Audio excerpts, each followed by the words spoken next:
자, 이번 시간에는 드디어 이제 몽골 제국 세계 최대 영토를 정복했던 몽골 제국과 그 몽골 제국이 중국을 통치하기 위해서 만든 원나라에 대해서 보도록 할 텐데요.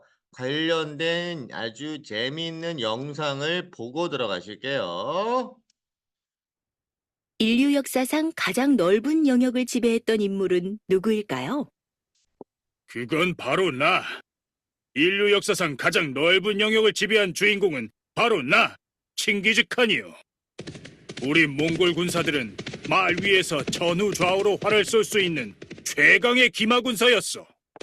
나와 우리 몽골 군사들은 서하와 금을 공격하여 굴복시키고 멀리 중앙아시아와 이란 고원까지 지배하는 대제국을 건설하였지.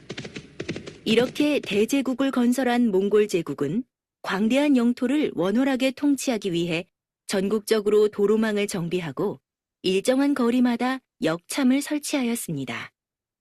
통행증을 지닌 사람은 누구나 역참에서 숙소와 식사, 말 등을 받아 안전하게 여행할 수 있었습니다. 이 동행증으로 역참에서 편히 쉴 수 있지. 몽골 제국 때 유라시아 대륙을 동서로 연결하는 교통로가 정비되면서 동서문화 교류가 더욱 활발해졌습니다. 중국의 문화가 유럽에 전파되고 이슬람 세계의 문화가 중국으로 들어오는 등 동서 교류가 촉진되었습니다.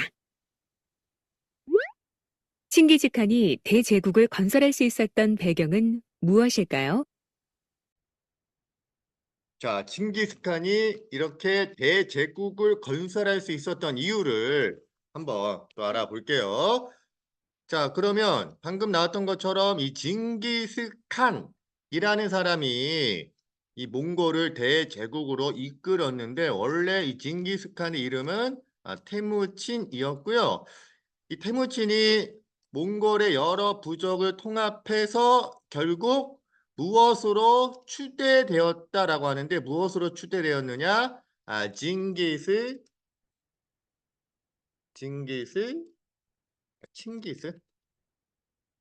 칸으로 추대가 되어 여기서 칸이라는 말은 보통 다른 나라에서는 왕이라는 뜻이라고 보시면 돼요. 왕.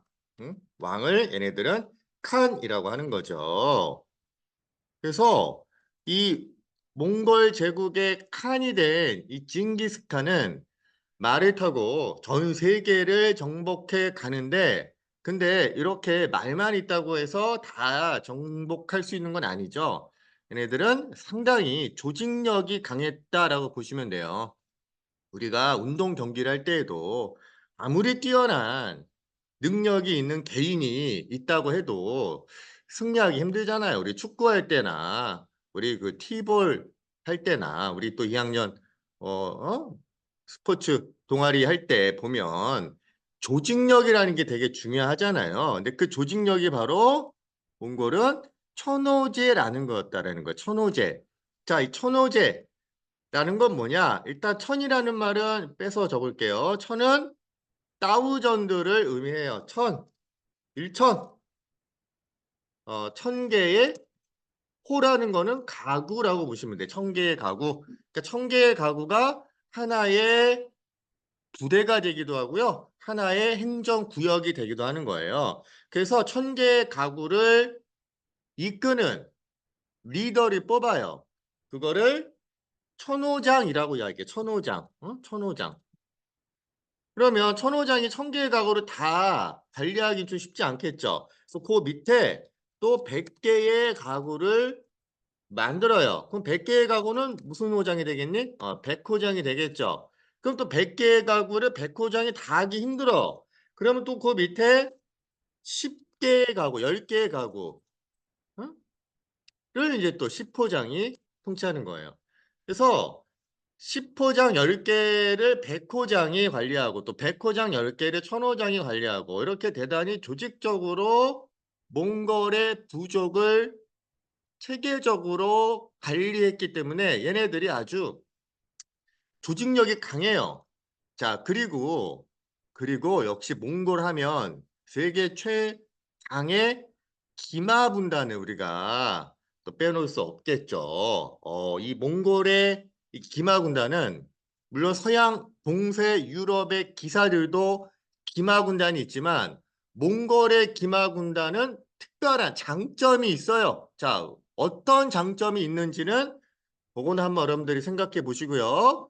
이 기마군단을 이용해서 이제 활발하게 정복 활동을 하는데 일단 여러분들 교과서 104페이지 보실게요. 저기 보시면 이 몽골인들이 타고 있는 말을 한번 보세요. 이 말이 이렇게 있네요. 말에 보면 특징이 있고요. 말을 타고 있는 이 몽골 병사도 전쟁한다라고 하기에는 조금 뭔가 문제가 있어 보이는데 이게 얘네들의 장점이에요. 자, 그럼 이 몽골의 말과 몽골 병사가 어떤 점이 전쟁을 잘 수행하는 데 유리했을까라는 걸 한번 여러분들이 생각해 보면 좋을 것 같아요. 그리고 옆에 보면 말을 얘는 두 마리를 갖고 댕기네요. 자, 뭔가 다 이유가 있겠죠. 자, 그래서 어쨌든 몽골인들은 기마군단을 이용해서 활발하게 정복 활동을 펼쳤고 결국 유럽까지도 진출해서 아시아와 유럽을 아우르는 유럽과 아시아를 합쳐서 뭐라고 하면 좋을까요? 이거를 유럽, 아시아, 빨리 얘기해봐. 유라시아 이렇게 되는 거예요. 그래서 유럽과 아시아를 모두 다 정복한 대제국을 만들었는데 문제는 땅덩어리가 넓어도 너무 넓어요. 우리 아까 교과서 104페이지 보세요. 이게 다 몽골 제국이에요. 너무너무 넓어요. 우리 비잔티움 제국 앞까지 동유럽까지 다 간 거예요. 이게 몽골의 영토란 말이야. 근데 이거 너무 넓잖아요. 그래서 안 되겠다. 이 중앙아시아라든지 서아시아, 또 유럽 쪽 얘네들은 뭔가 좀 따로 땅덩어리를 조금 줘야겠다. 그래서 각 지역에다가 여기 보니까 한국이 있네요. 차가타이 한국, 한국. 킵차크 한국이라는 한국을 따로 두는 거예요. 그리고 중국은 어떤 나라? 원나라가 있는 거예요. 그래서 몽골 제국은 징기스칸 이후에 중국 쪽은 원나라, 그 다음에 이 서아시아, 중앙아시아 쪽은 세계 한국, 이렇게 네 개로 나뉘어서 통치되었다라고 보시면 돼요. 다시 오면 저기 그 얘기가 나와 있죠. 여러 개의 한국으로 분열되었다. 한국은 우리 대한민국이 아니죠. 한국은 칸국, 아까 우리 칸이라고 했잖아. 징기스칸. 그래서 이쪽에는 이제 칸이 아니라 한이 통치하는 나라에서 이제 한국이라고 부르게 되는 거죠. 그럼 세계의 한국과 원나라의 대빵은 누굴까? 역시 원나라예요. 그래서 원나라에만 뭐가 있다? 황제가 있는 거예요. 그래서 원나라 황제가 중심이고 나머지 세 개의 한국은 느슨한 통합관계. 그러니까 좀 견고하고 아주 끈끈한 그러한 하나의 국가라기보다는 좀 느슨하게 야, 너는 너대로 몽골의 나라고 우리는 우리대로 몽골의 나라인데 그중에 우리 으뜸 원자 원나라가 가장 위에 있는 나라야. 그리고 너희들은 우리와 같은 몽골 제국이기는 해. 라는 정도의 느슨한 통합관계를 유지하며 결국 몽골 대제국이 건설되었다. 이렇게 보시면 돼요. 그러면 이 한국보다는 이제 우리가 중요하게 볼 나라는 원나라죠. 자, 원나라는 쿠빌라이라는 사람을 기억해야 돼. 쿠빌라이. 자, 뭐뭐라이? 쿠빌라이. 자, 이 쿠빌라이는 이제 어떤 사람이냐면 일단 여러분들 이 사람은 징기스칸이 여러 훌륭한 아들들이 있었고 또 그 아들 다음에 손자들이 있을 텐데 이 사람은 칭기스칸의 어떤 관계냐면 손자예요. 그래서 이 몽골은 뭐 장남이라고 다 이어받는 게 아니에요. 뛰어나면 그냥 그 사람이 칸이 되는 거예요. 그래서 중국 쪽은 쿠빌라이라는 이 칭기스칸의 손자, 징기스칸의 빼다 박은 쿠빌라이가 중국을 정복해요. 그때 중국은 어떤 상태였느냐? 우리 저번 시간에 배웠던 것처럼 송나라가 있었는데 송나라는 남송 있었고요. 남송 위에 어느 나라가 있었죠? 여진족의 금나라가 있었단 말이야. 자, 요 상황을 다시 한번 교과서 몇 페이지를 보느냐? 우리 예전에 저번 시간에 배웠던 지도를 한번 보실게요. 자, 여기 보시면 이렇게 금나라와 남송이 있었죠? 이렇게 북쪽에는 금나라, 남쪽에는 남송, 그 다음에 서하가 있었고요. 뭐 티베트, 뭐 이런 나라들이 있는데, 자, 여기를 몽골 제국이 내려와서 다 정복을 한 거예요. 이거 누가 했다고요? 누가 했다? 무슨 나이? 쿠빌라이가 한 거죠. 그리고 이 나라 이름은 중국식으로 원이라고 이름을 지은 거죠. 원나라. 동그란 나라가 아니라 으뜸 원자예요. 그래서 이제 국호를 원으로 세우고 남송을 멸망시키고 중국을 통일을 하네요. 그 중국의 통일 국가 중에 특히 북방 유목민족 국가가 세운 통일 국가 중에 가장 큰 통일 국가가 원나라라고 보시면 돼요. 자, 근데 문제는 몽골족들은 중국의 인구에 비해서 굉장히 소수죠. 아주 극소수예요.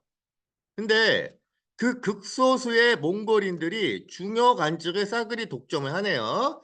자, 요거를 뭐라고 하냐면 몽골인들만 제일이다라는 그런 주의. 뭐라고 하면 될까요? 몽골인 제일주의다라고 이야기해요. 몽골인 제일주의. 몽골인들만 제일 좋은, 중요한, 높은 관직을 독차지하겠다라는 거죠. 그러면 이 몽골인 제일주의 와 관련된 자료를 여러분들 교과서 105페이지 한번 또 보고 가실게요. 자, 몽골인들만 제일이래. 그러면 몽골인들은 숫자가 얼마 안 됐다고 했잖아. 그러면 몽골인들이 정치를 다 하기가 쉽지 않았겠죠. 그래서 행정 실무를 맡을 만한 사람을 데려와요. 자, 그래서 얘네들이 돈 관리 잘해. 재정을 잘 어, 감당을 잘 해요. 얘네들이 바로 누구냐면 생목인이야, 생목인. 자, 우리 몽골인이 높은 자리에 차지하고 있지만 얘네들은 사실상 인구가 얼마 안 돼요. 너무 소수야.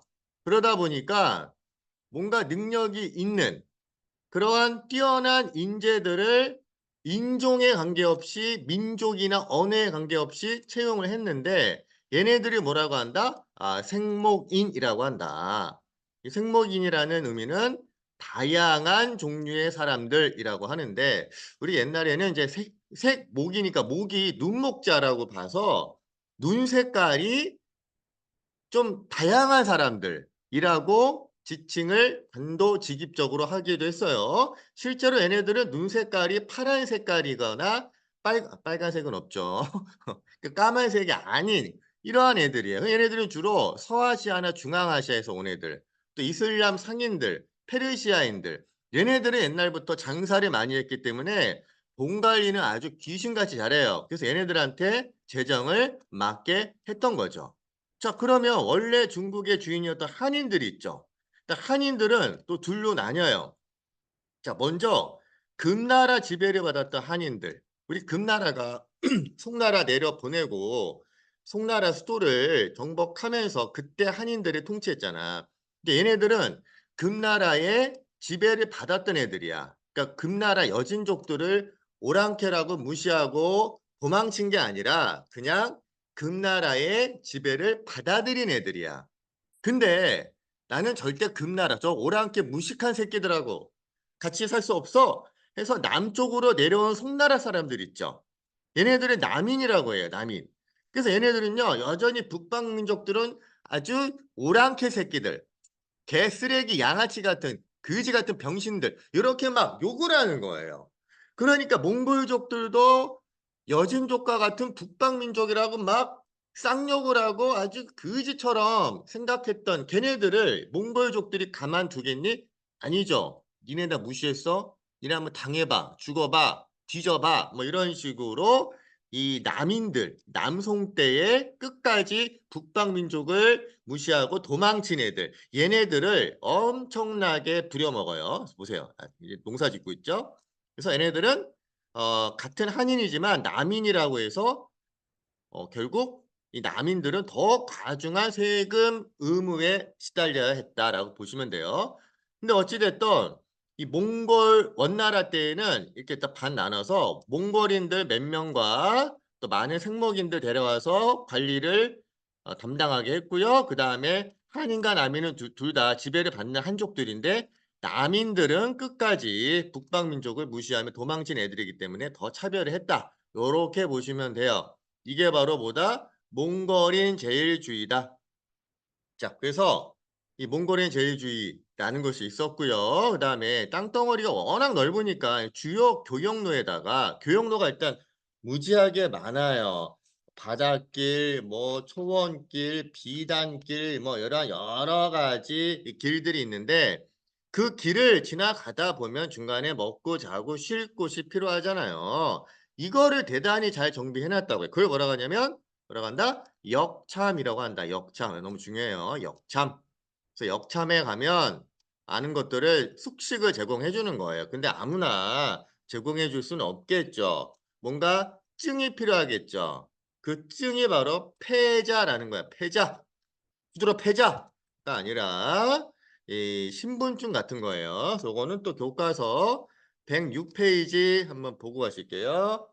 106페이지 보면 이제 패자가 있는데 자, 요게 바로 패자예요. 막 패는 게 아니고요. 통행증이에요. 그래서 이 패자를 역참에 가서 보여주면 보세요. 야, 숙식과 교통수단을 제공했다. 교통수단은 뭘까요? 뭐예요? 말이겠죠. 야, 말까지 바꿔주는 거예요. 아주 대박인 거죠.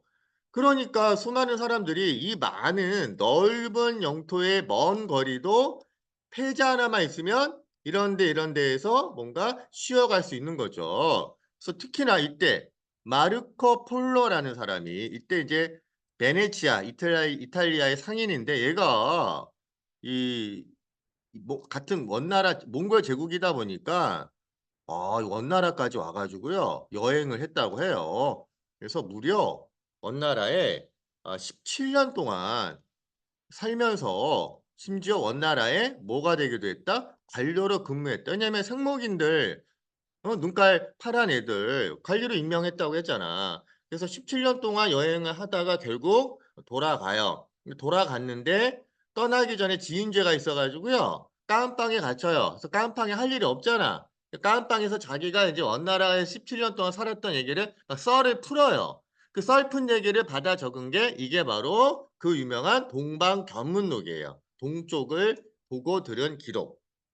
이제 여기에 이제 많은 아주 재미난 궁금증을 자아내는 그런 얘기들이 많이 있겠죠. 보통 우리가 이렇게 썰 풀다 보면 MSG 엄청 치잖아요. 그래야 좀 재밌잖아요. 그러다 보니까 이제 서양인들이 너무 재밌게 이 책을 읽게 되는 거예요. 그래서 이때 마르코 폴로가 이 지팡구라는 곳을 소개했는데 이곳이 지금의 일본이에요. 그래서 여러분들 일본을 유럽인들은 지팡구를 뭐라고 해요? 이제 이 재팬이라고 하는 거죠. 그래서 일본 사람들은 니뽕을 좋아하지 재팬이 별로 좋아하진 않아요. 자, 그래서 이렇게 뭐 일본 또 뭐 향신료가 많은 자와스, 인도네시아 같은 이러한 원나라와 주변국들까지도 이 마르코 폴로가 썼던 동방견문록에 의하여 유럽 사람들이 많은 호기심을 갖게 되는 거죠. 이런 호기심만 갖고 끝낼까요?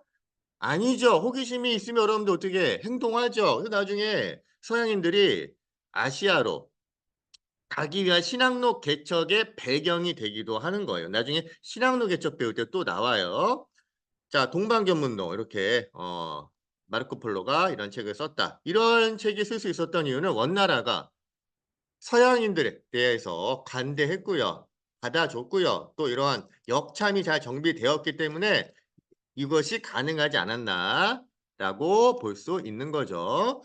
다시 교재 학습지 돌아오면 자, 그러다 보니 원나라는 동서문화 교류가 그 어느 때보다도 활성화되었다. 길도 잘 정비가 되었고요. 역참도 정비가 되었고요. 또 하나의 거대한 나라잖아요. 국가와 국가가 바뀌지가 않아요. 옛날에는 여러 국가가 있으면 서로 싸우기도 하고 막 서로 이제 국경을 넘으려면 문제가 있는데 얘네들은 한 나라야. 그러니까 당연히 동서와의 문화 교류가 엄청나게 활성화될 수 있었겠죠. 자, 그리고 서민 문화. 보통 이제 문화는요.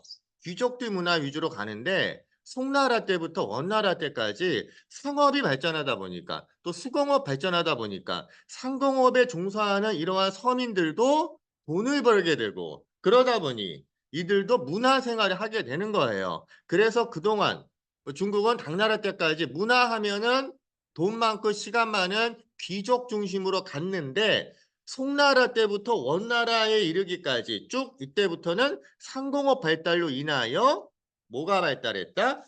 서민 문화가 발달했다라고 보시면 되는 거예요. 자, 그러면 관련된 자료 보고 마무리할게요. 우리 원나라의 동서 교류의 확대, 그 얘기가 여기 자료 두 번째 나와 있죠. 자, 우리 아까 마르코 폴로의 여행 경로가 이렇게 있네요. 와, 뭐 원나라만 갔다 온 것이 아니라 보시면 뭐 이렇게 뭐 바그다드 갔다가 호르무즈 뭐 이란 쪽에 갔다 칼리 인도 갔다가 인도네시아 자바섬 갔다가 막 중국도 뭐 왔다 갔다 하고 막 이렇게 가서 결국 이제 다시 베네치아로 가는 거죠. 그래서 결국 결과적으로는 몽골은 이렇게 관대한 영토를 통치하기 위해서 일정한 거리마다 뭘 두었다? 역참을 두었다. 역참에 가서 패자를 보여주면 패자를 보여주면 패버리는 게 아니라 숙식과 교통수단을 제공해 주었다. 그러다 보니 결과적으로 어떤 결과? 동서문화 교류가 더욱 활기를 띠었다라는 것이 바로 몽골 제국, 특히 중국 원나라 때의 경제, 문화의 상황이었다라고 보시면 되겠네요. 자, 오케이. 그래서 오늘은 여기까지 하고 마무리할게요. 안녕.